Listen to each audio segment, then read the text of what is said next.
La Asamblea escuchará. The Assembly will hear an address by the Prime Minister of the Islamic Republic of Pakistan, His Excellency Imran Khan. May I request protocol to escort His Excellency? I have great pleasure in welcoming His Excellency Prime Minister of the Islamic Republic of Pakistan, and I invite him to address the General Assembly. Bismillah ar-Rahman ar-Rahim. Iyyaka na'budu wa iyyaka nasta'in. Mr. President, Honorable Secretary General, Excellencies, ladies and gentlemen, I feel honored today to represent my country at this forum of world leaders, where we have a chance to discuss problems that the world is facing. I want to talk about a lot of problems, but just 4 today. And I especially came to this forum despite a difficult time in my country, facing challenges. I would not have come, but because I feel that there are some very urgent problems which the world must address. So first of all, I start with climate change. So many leaders have talked about climate change. But Mr. President, I feel that there is a lack of seriousness. Perhaps world leaders some of the leaders who can do a lot, do not realize the urgency of the situation. We have a lot of ideas, but as someone said, ideas without funding is mere hallucination. Pakistan, I'll give you start with my own country. Our country is amongst the top 10 nations in the world which are most affected by climate change. We depend upon our rivers.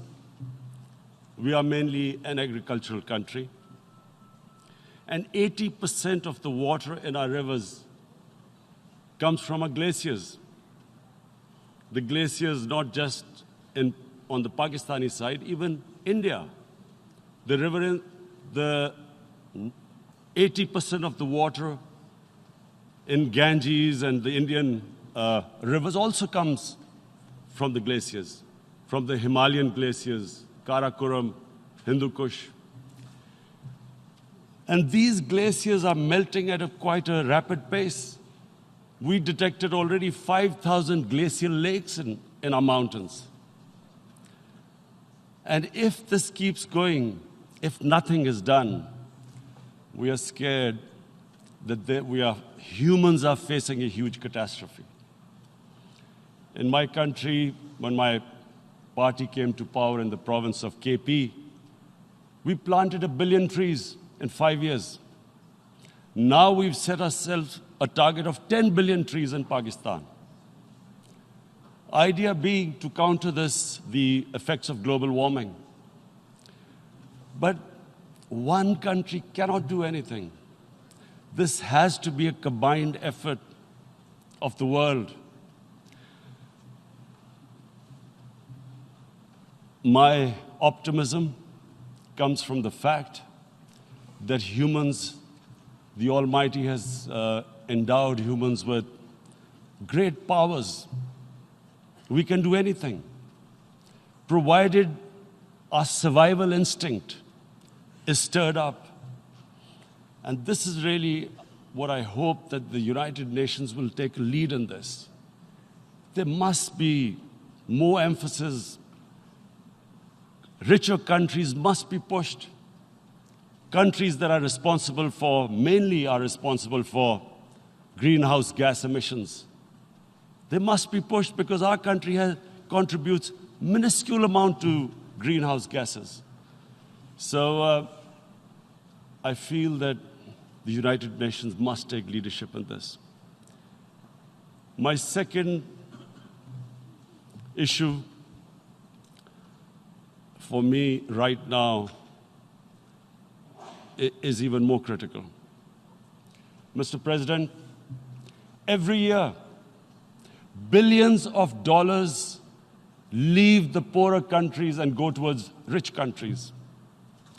Billions of dollars siphoned off by the ruling elites of the developing world. And they find their way into Western bank accounts, offshore accounts, tax havens, expensive properties hidden behind companies bought in Western capitals. Mr. President, this is devastating the developing world. This is causing more poverty, debts. It's impoverishing the developing world. The difference between rich and poor countries is growing because of this. Money laundering, which happens because money leaves the poorer countries into rich countries, is not treated the same as, for instance, money from drugs or terror financing. The seriousness which terror financing and money from drugs, the way it is treated, it's not the same. The way the poor countries are being plundered by their elites. It's not happening. In my country, when I took charge of our government a year back, in the 10 years preceding that, our total debt went up 4 times. The debt we had accumulated in 60 years, just in 10 years, it went up 4 times. As a result, the total revenue we collected in 1 year, half of it went into debt servicing. How are we going to spend money on our human beings, 220 million people, when half the money is going into debt servicing? Because our country was plundered by the elites, the ruling elite. And easily they could get the money out. And when, Mr. President, we located properties in Western capitals bought by this money through corruption and money laundering, located the properties of these corrupt leaders, we find it so difficult to retrieve it. That money, if we retrieved that money, we could spend on our human beings. But it's so difficult. The laws protecting these criminals. We do not have the sort of money to have expensive lawyers and spend millions and millions of dollars. We need help from the rich countries. And, Mr. President, it's critical. The rich countries must show political will. They cannot allow this to happen. How can the poor countries spend money on human development, which the United Nations asks, SDG? How are we going to do it when this money can easily leave our countries? So, unless the rich countries intend to build walls to stop economic refugees coming as we see right now, they must take action. They must take action now. It must be a deterrent. Corrupt ruling elites should not be able to take money out easily and park it into foreign bank accounts and into these properties abroad. And I never understand why. Why do we have these tax havens? Why is this allowed? Why shouldn't rich people pay taxes? Why is it legal to have these tax havens where you have these secret accounts? Because, the world is changing. The population of the world is growing. Sooner or later, you're going to have a crisis if the poor get poorer and the rich get richer. There is going to be a crisis sooner or later. So this is my second point. I hope that the United Nations takes a lead in this. It involves the IMF, the World Bank, Asian Development Bank. They must find a way of stopping this plunder of the developing world. My third point is Islamophobia. There are 1.3 billion Muslims in this world. There are millions of Muslims living in other countries, European countries, and the US as minorities. Islamophobia, since 9/11, has grown at a pace where it is alarming. Human communities live together. There should be understanding amongst them. But Islamophobia is creating a division. Muslim women wearing hijab, it's become an issue. It's become an issue in some countries. Hijab is some sort of a weapon. A woman can take off her clothes in countries, but she can't put on more clothes. How is this happening? Because of Islamophobia. And how did this Islamophobia start? After 9/11. And why did it start? Because certain Western leaders equated terrorism with Islam. Islamic terrorism. Radical Islam. What is radical Islam? There is only one Islam. And that is the Islam we follow of Prophet Muhammad sallallahu alaihi wasallam. There is no other Islam. Radical Islam, Islamic terrorism, what message did they send to people in the West? And why is there Islamophobia? How is a person in New York, in the Midwest, in the US, in European capital, how is he going to distinguish between who is a moderate Muslim and who's a radical Muslim? Because terrorism has nothing to do with any religion. This Islamic terrorism, Islamic radicalism, and sadly used by leaders, this has been the main reason for this Islamophobia. And it has caused pain amongst Muslims. We in Muslim countries watch this Islamophobia traveling abroad, and it's getting worse. And may I just say, Mr. President, that in European countries, it is marginalizing Muslim communities. And we all know that marginalization leads to radicalization. Some of the people who ended up as militants in Syria and other places were from marginalized Muslim communities. And my point here is that we must address this issue. I'm sad to say that we Muslim leaders have not addressed this issue either. After 9/11, when this thing came about war against radical Islam, rather than Muslim leaders trying to explain to the West that there is no such thing as radical Islam, in all human communities, they are radicals. They're liberals and rest are moderate. All human communities, Christians, Jews, everyone has it. But Islam is not radical, neither Judaism, neither Christianity, neither Hinduism. No religion preaches radicalism. The basis of all religion is compassion and justice, which differentiates us from the animal kingdom. But unfortunately, the Muslim leadership was so scared of being called radical Islam that all of them became moderates.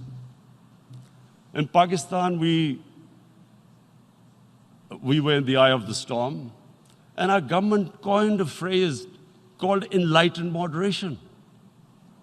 No one knows what it meant. But everyone started putting on Western suits that they were moderates, started speaking. Even those who didn't know English would speak English because they were moderates. No one had a clue what it was.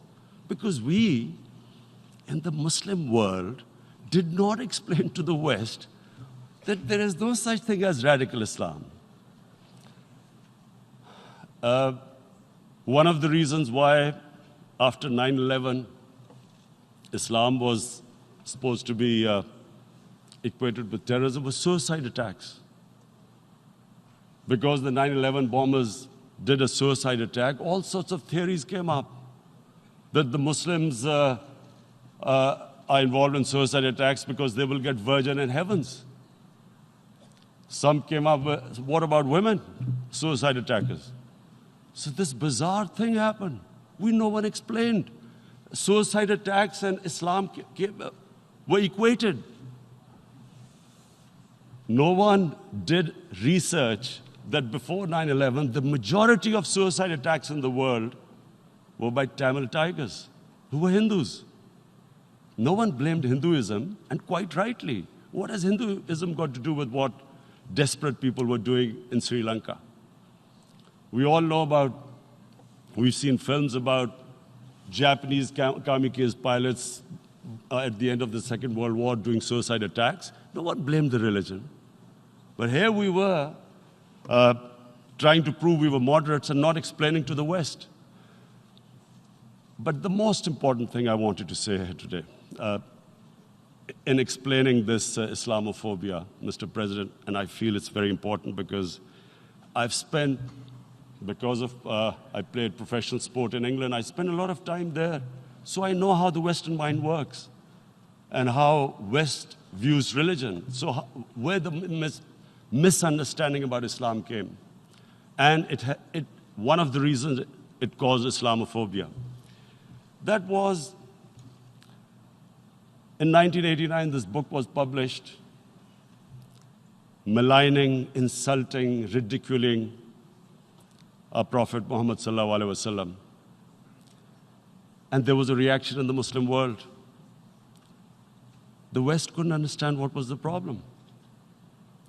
Because in the West, because I have spent so much time in the West, religion is perceived completely differently. They don't look upon religion like we do. And so, Islam was supposed to be an intolerant religion. It was against freedom of expression. And Islam took a real beating 30 years ago. I still remember it became a watershed. And every 2 or 3 years, someone would malign our Prophet, peace be upon him. There would be a reaction by the Muslims. And again, it was Islam, an intolerant religion. Again, this time, I blame a certain section of the people in the West who deliberately provoked this, knowing the impact it would have. But the majority of the people in the West didn't understand. This is where, again, Muslim leadership let the Muslims down. We should have explained to them what our Prophet, peace be upon him, means to us. So in 1 minute, I'll try and explain what he means to us. Our Prophet was the witness to the divine book, the Holy Quran. The Holy Quran is the book of guidance for Muslims, and the Prophet's life was living the Quran. He was an example of what the Quran guided us to be. So he is the ideal we all try to get to. The Prophet created the state of Medina, the first state in Islam. That state was the basis of a Muslim civilization which became the predominant civilization for the next 700 years. And what was that state? I hear such strange things about Islam, that it is against women, it's against minorities. The first state of Islam in Medina, it was the first time a welfare state was set up. The state took responsibility of the weak, widows, orphans, poor people, handicapped. It taxed the rich, spent the money on the poor. The state announced that all human beings are children of Adam, hence equal, whatever the color of their skin. The state announced, the Prophet announced that, and slavery, the whole system depended on slavery as it did for many years in the Western societies. The Prophet said that one of the greatest deeds is to free a slave. But because the society depended on slavery, he said, but if you have to, treat them as an equal member of the family. And as a result, something happened in a Muslim world which hasn't happened in any other civilization. Slave dynasties appeared. Slaves became kings. The Mamluks, slaves who ruled Egypt. In India, there were slave dynasties. And then, with minorities, again, you hear that Islam is supposed to be against minorities. Let me just make this clear. In Islam, the Prophet announced that everyone was free to practice his religion. It was a sacred duty to protect the places of worship of all religions. He announced that every person is equal in front of law, whatever his religion or his color. And this incredible case, and I always quote this, that the fourth Khalifa, the head of state of Medina, he lost a court case against a Jewish citizen. So, number one, it showed there was a rule of law, no one was above law. And number two, that a Jewish citizen was an equal citizen. So, Mr. President, when a Muslim society is unjust to its minorities, it is going against the religion of Islam and our Prophet, peace be upon him. So, it is important to understand this. The Prophet lives in our hearts. When he's ridiculed, when he's insulted, it hurts. As we human beings understand one thing: the pain of the heart is far, far, far more hurtful than physical pain. And that's why the Muslims react. And I always thought that if I ever had this stage, I would try and explain this to the world community, especially to the Western community, because having lived in the Western community, people didn't understand this. When I first went as a teenager to England, there was a comedy film on Jesus Christ. It's unthinkable in Muslim societies. So we need to explain that, look, in a human community, we must be sensitive to what causes pain to other human beings. We have, in the Western society, and quite rightly, the Holocaust is treated with sensitivity because it gives the Jewish community pain. That's all we ask. That do not use freedom of speech to cause us pain by insulting our holy prophet. That's all we want. And now, the number fourth point, Mr. President, and this is the most critical point, is the reason why I especially came here. It is about what is happening in Kashmir. Before I go on this, I want to make one thing clear, that when we came to power, my first priority was that Pakistan would be a country which will try its best to bring peace. We had been through this war on terror. We joined the United States war on terror after 2001.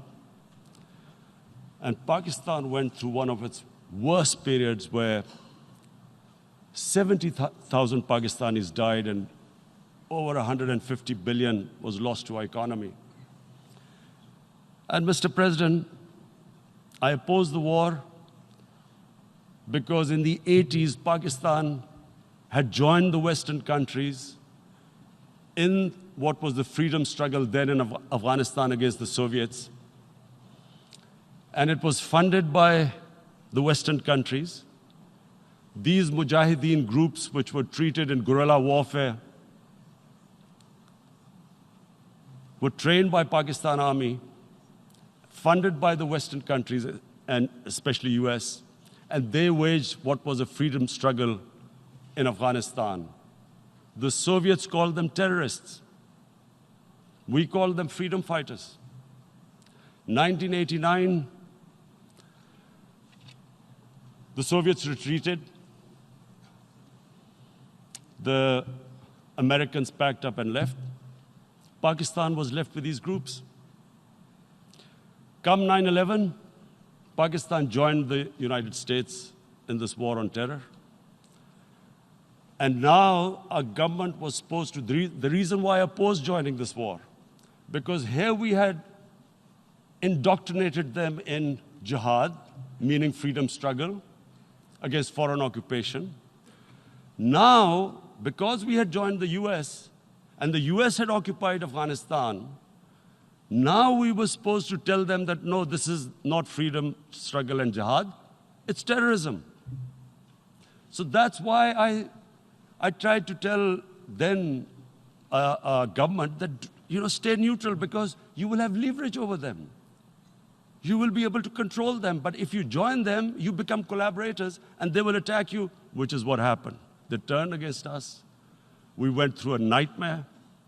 70,000 people killed in a war we had nothing to do with. No Pakistani was involved in 9/11. Taliban were in Afghanistan. Al-Qaeda was in Afghanistan. What had we to do with it? 70,000 Pakistanis died. So when we came to power, we decided that we would dismantle what was left of these groups. And this decision was taken not just by us, but by all the political parties in Pakistan. Unfortunately, they didn't implement it. So we came to power, we decided to implement it, and we dismantled whatever was left of the groups. And I know that India keeps accusing us that there are these groups there. I would like the United Nations to send observers, see for themselves what we've done. No Pakistani government would have dared to do this because it would have created strife. But we decided that there would be no militant organizations in Pakistan. So I need to give you this background and to what I'm going to say later on. And secondly, we started mending fences. I invited the Afghan president. We developed a relationship with Afghanistan. We had problems with Iran. We mended fences there. And then India. Now let me just give you a little background about my relationship with India. Because of cricket, and cricket being it's a passion in the subcontinent, I had great following in India.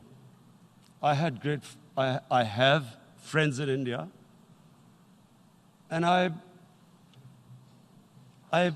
loved going to India. So immediately, when my party came to power, the first thing we did was to immediately reach out to India. And I spoke to President Modi, and I said, look, we have similar problems. Climate change, poverty, let's get together. Let's resolve our differences through trade. Let's build a relationship on trust. Prime Minister Modi told me that, there were terrorist attacks from Pakistan. I said, we have problems with you. There are terrorist attacks which we know are instigated by India in Balochistan. We caught a spy, Kulbhushan Yadav, who admitted what the sabotage going on in Karachi and Balochistan. So we said, look, let's leave that behind. Let's move forward. Our main priority should be our people. The highest number of poor people live in the Indian subcontinent. Unfortunately, didn't make any headways. Our foreign ministers were supposed to meet on this in the UNGA last year. India canceled it. We thought that it's their election coming up. It's a nationalist, ultra-nationalist party. It doesn't want to cozy up to Pakistan. So we thought, okay, we'll wait till the elections. Meanwhile, a 20-year-old Kashmiri boy, whose father said was radicalized by the security forces in Kashmir, blew himself up on an Indian convoy. Immediately, India blamed us. I spoke to the Indian public on television. I said, if you give us any iota of proof, we will immediately take action, because we've clamped down on these groups. Rather than sending us any proofs, they sent their jets in, they bombed us. We retaliated. A jet, 2 of their planes were shot down, 1 pilot bailed out in Pakistan. We immediately returned the pilot, saying that, look, we do not want any escalation. Rather than taking that as a peace gesture, the entire campaign, almost the entire campaign of Mr. Modi in the election was how he had taught Pakistan a lesson that jets had killed 350 terrorists. Complete lie. They had just killed about 10 trees of ours, which was quite painful given that, we are growing all these trees. He then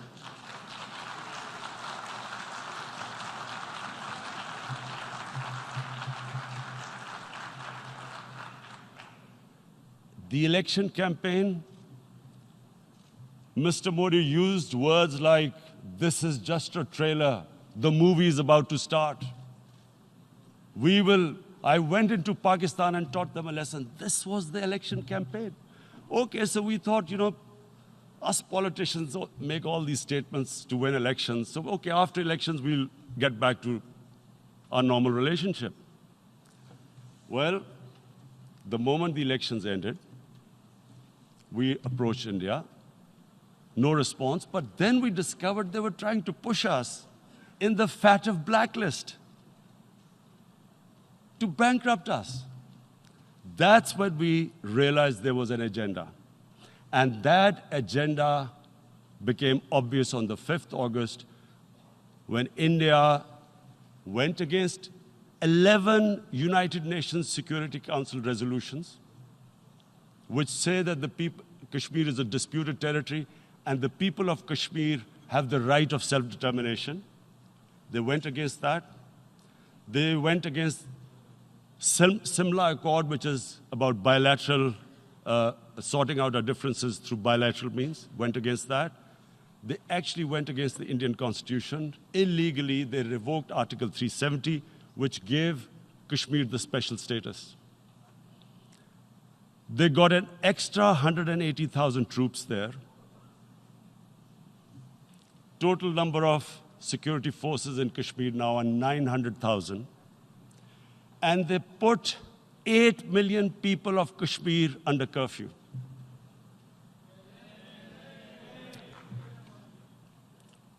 Mr. President,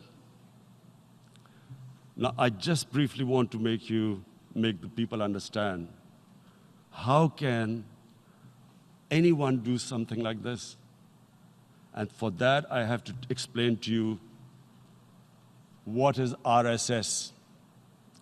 RSS, Mr. Narendra Modi is a life member of RSS. RSS was an organization that was inspired by Adolf Hitler and Mussolini, came about in 1925. They believed in racial purity, racial superiority. They also believed they were an Aryan race like the Nazi believed they were an Aryan race. All that I'm saying can be verified. This is the time of information revolution. You can Google all this, what I'm saying. But it is very important for me to explain this to you so you know what is happening in India.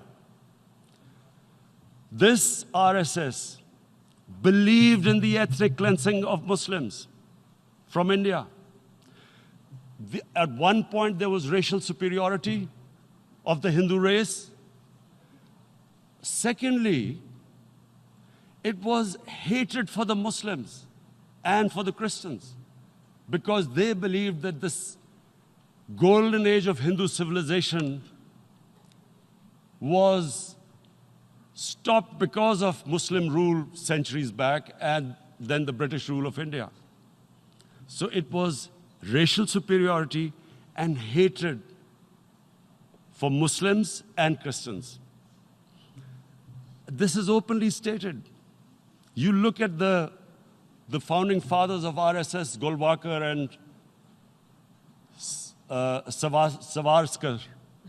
Just Google them and you'll find out.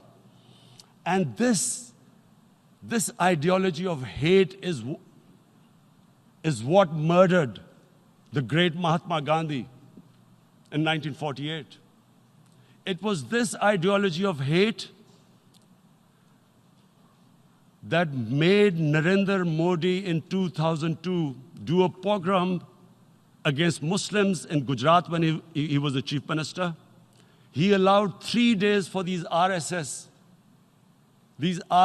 goons who were inspired by the Hitler brown shirts. They actually wear brown shirts. This RSS, the Congress Home Minister gave a statement that in RSS camps, terrorists are being trained. And these terrorists butchered 2,000 Muslims and 150,000 Muslims were made homeless. Narendra Modi could not travel to the US because of that. And I need to make you understand this background before I explain to you that what sort of a mindset would lay siege to 8 million people with 900,000 troops. Women, children, sick people, locked in as animals. In fact, of what I know of England, if 8 million animals were locked in, the RSPCA would have made a lot of noise about it. These are human beings.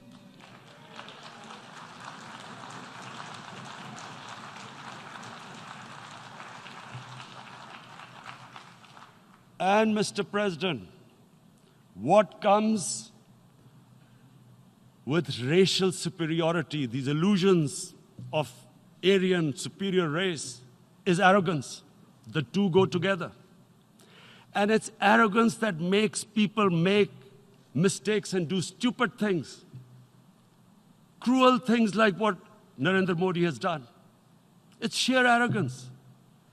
And it's arrogance that has blinded him from the fact that what is going to happen when the curfew is lifted? Has he thought about it? This hasn't been thought through. What is he going to do when he lifts the curfew? Does he think that people of Kashmir will quietly accept the status quo because India has changed the constitution and taken away the special status? They'll accept that? Mr. President, 100,000 Kashmiris have died in the past 30 years because they were denied the right given by the United Nations, the right for self-determination. 100,000 have died and 11,000 women have been raped. There are two United Nations human rights reports on this. The world hasn't done anything because India is a huge market, 1.2 billion people. Sadly, the material prevails over the human. But this has serious consequences. Again, I repeat, that's why I'm here. Look, what is going to happen when the curfew is lifted will be a bloodbath. The people will come out. There are 900,000 troops there. They haven't come to, as Narendra Modi says, he's done this for prosperity of Kashmir. This is supposed to be for the development. These 900,000 troops, what are they going to do when they come out? There'll be a bloodbath. Has he thought it through what happens then? Mr. President, has anyone thought that what happens when there is a bloodbath? What do you think the impact will have on people of Kashmir? What do you think they will think? The way they have been boxed in their houses, treated like worse than animals, no rights. Thousands of all the political leadership has been arrested, taken out of Kashmir. Even those Kashmiri leaders who were pro-India have been taken out. 13,000 boys have been picked up and taken to God knows which destinations. So what do they think? What will the people of Kashmir do when they lift the curfew? They will be out in the streets. And what will these soldiers do? They will shoot them. They've already used pellet guns, blinded young boys. In the last 6 years, the 5 years, the oppression that has gone on in Kashmir. And so, Kashmiris will be further radicalized. Mr. President, there will be another Pulwama. And guess what? India will blame us. They're already blaming us. They're saying all this is happening because of Pakistan. One of their defense ministers said, there are 500 terrorists lined up on the border to go in. Why would Pakistan send 500 terrorists when there are 900,000 troops? What impact are they going to make? What will they do? And don't we know that the moment there is some terrorist attack, all that will happen is there'll be further cruelty and oppression of the people of Kashmir. We will just give the 900,000 troops to further crush the people of Kashmir. And then we'll give the Indian government an excuse that, look, Pakistan is a terrorist state, and this mantra that has gone on, Islamic terrorism. The moment you use this catchword, Islamic terrorism, the whole world turns away. No one talks about human rights.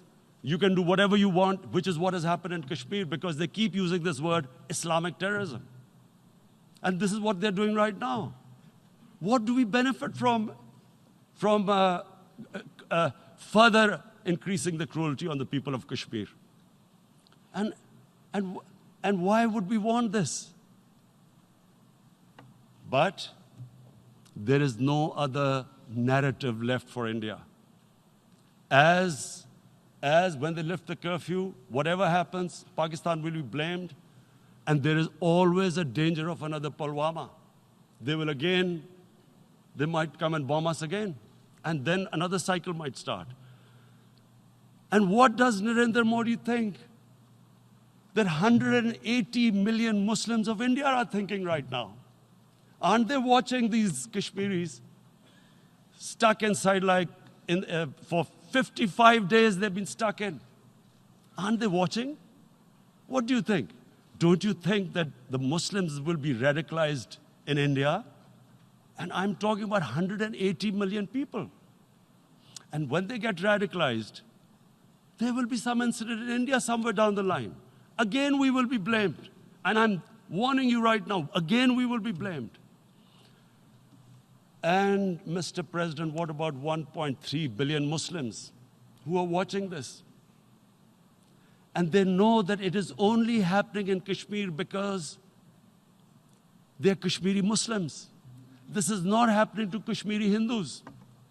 They know that this is happening because of their religion. So what do you think they will be thinking? What do you think the Jewish community would think if they were, forget 8,000 Jews stuck like this? What do you think Europeans would think? What do we think? I mean, any human community, if their members are stuck like that, what do you think they will think? Are we a children of a lesser God? Is it not going to cause us pain? And then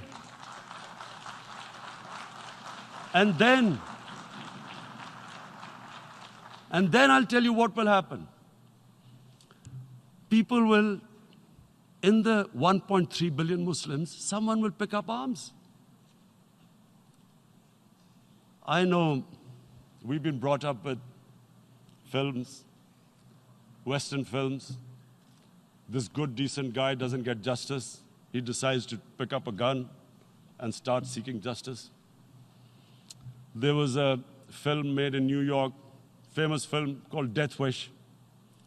This guy gets mugged by and his family, his wife gets killed or something. He can't get justice. He picks up a gun and he goes around shooting muggers. And the whole cinema cheers him on. So what do you think the Muslims are thinking right now?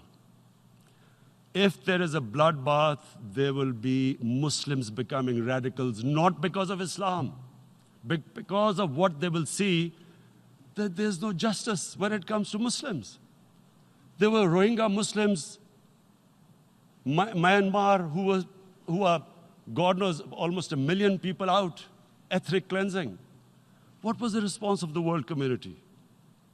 So what do you think will be the response of 1.3 billion Muslims? I picture myself. I'm in Kashmir. I've been locked up for 55 days. I have heard about, and there are rapes, Indian Army going into homes, soldiers. Would I want to live this humiliation? Would I want to live like that? I would pick up a gun. You're forcing people. You are forcing people into radicalization. When people lose the will to live, what is there to live for? And this is what, if you can do this to human beings, you are actually radicalizing people. And so, Mr. President,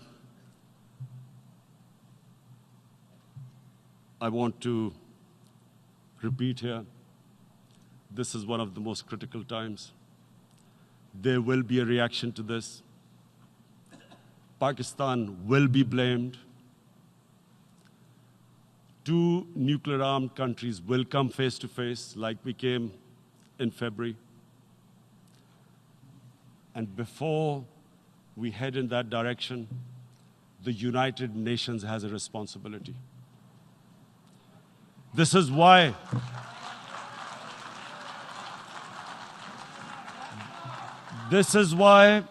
the United Nations came into being in 1945. You were supposed to stop this happening. I feel we are back to 1939, Munich. Czechoslovakia has been taken, annexed. What is the world community going to do? Is it going to appease a market of 1.2 billion, or is it going to stand up for justice and humanity?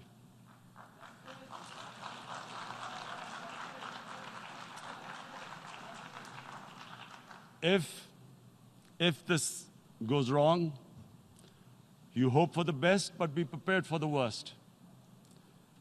If a conventional war starts between the 2 countries,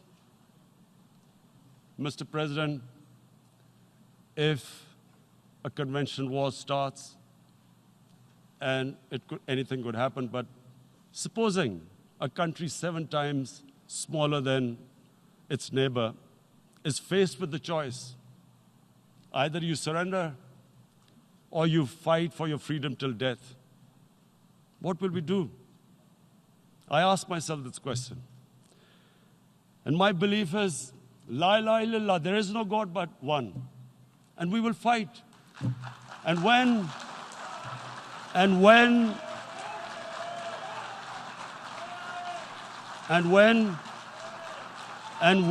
a nuclear-armed country fights to the end, it will have consequences far beyond the borders. It will have consequences for the world, which is why I repeat I'm here. Because I'm warning you, it's not a threat. It's a fair worry that where are we headed? And I've come here to tell the UN, you've got to, this is a test for the United Nations. You are the one who guaranteed the people of Kashmir the right of self-determination. They are suffering because of that. And this is the time. This is the time not to appease like in 1939 appeasement took place. This is the time to take action. And number 1 action must be that India must lift this inhuman curfew, which has lasted for 55 days. It must free all political prisoners, and especially those 13,000 boys that have been picked up. Parents don't know where they've disappeared. And then the world community must give the people of Kashmir their right of self-determination. Thank you.